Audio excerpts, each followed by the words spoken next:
Guys welcome to my mini vlog. तर आज आमच्या घरी आहे पार्टी आणि सगळेजण येणार आहेत। वेट मला दाखवते काय सुरू आहे। इथे ना वहिनी नॉनव्हेज बनवत आहे आणि इथे मम्मी ना बाकरवडी खातीये।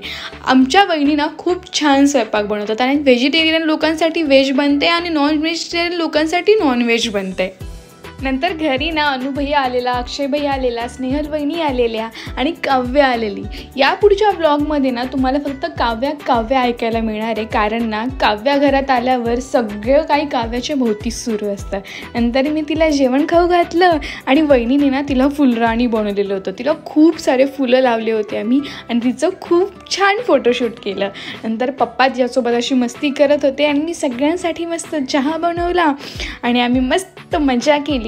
नंतर इव्हिनिंगला ना आम्ही बाहेर गेलेलो पाणीपुरी आणि आईस्क्रीम खायला आणि काव्या ना गाडीतच झोपी गेलेली। आम्ही मस्त पाणीपुरी खाल्ली आणि आम्ही ना इथं कॉम्पिटिशन लावलेलं की कोण जिंकणार, पण शेवटी ना स्नेहल वहिनी जिंकलेल्या।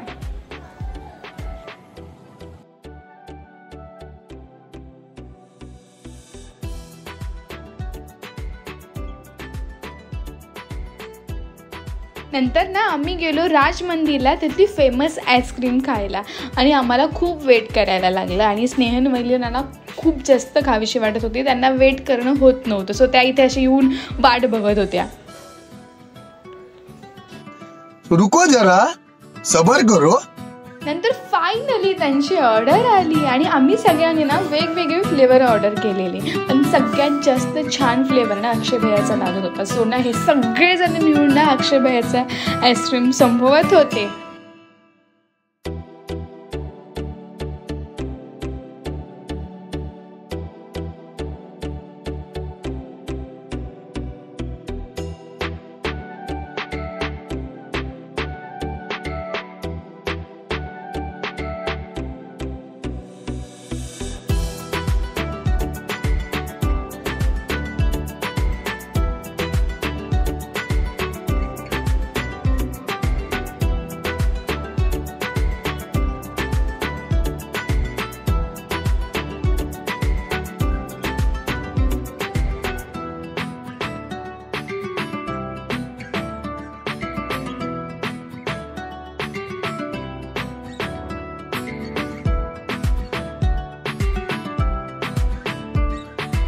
मध्ये पण ना स्नेहल वहिनी जिंकलेला। And that's all about my day. Thank you guys for watching, keep support.